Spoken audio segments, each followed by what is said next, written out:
Hello viewers, আসসালামু আলাইকুম। Nishi's kitchen ব্লগে আপনাদের স্বাগতম। চলে এসেছি নতুন একটি রেসিপি নিয়ে। আজকের রেসিপিতে করে দেখিয়েছি কাঁচা আমের টকঝাল মিষ্টি আচার। দারুণ মজার এই আচারটি বানিয়েছি আমের খোসাসহ। আমের আটি যখন শক্ত হয়ে গেছে তখন আমটাকে আমি খোসাসহ টুকরো করে কেটে নিয়েছি। আপনারা আপনাদের পছন্দ অনুযায়ী কেটে নেবেন। আর আমটাকে আমি লবণ মাখিয়ে সারা রাত রেখে দিয়েছিলাম। সকালে উঠে নর্মাল পানি দিয়ে ধুয়ে রেখেছি।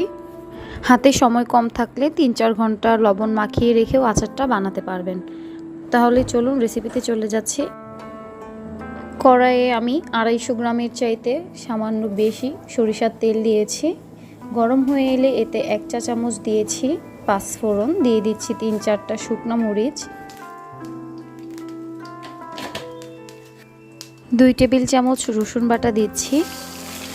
কিছুক্ষণ নাড়াচাড়া করে রসুনটাকে আমি হালকা বাদামি কালার করে নিচ্ছি।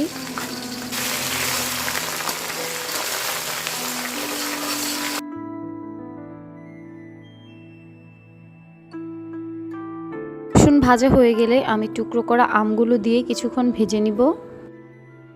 আমি এখানে ২ কেজি কাঁচা আম নিয়েছি।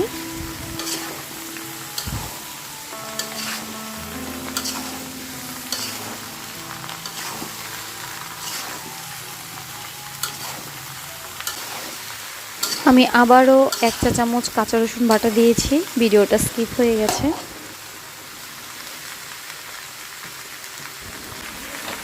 এক টেবিল চামচ হলুদ গুঁড়া, ২ টেবিল চামচ মরিচ গুঁড়া দিয়ে দিচ্ছি।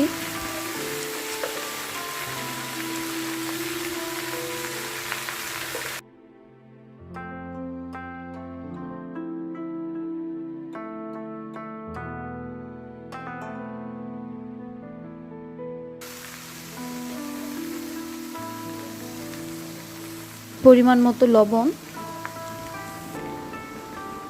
১ টেবিল চামচ শুকনো মরিচ গুঁড়া করে নিয়েছি।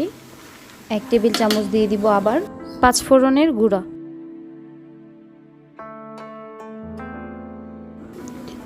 দিয়ে দিচ্ছি এখানে আমি ২৫০ গ্রামের চাইতেও কিছুটা বেশি আছে আখের গুড়। আপনারা চাইলে কিন্তু চিনি দিয়েও আচারটা বানাতে পারবেন।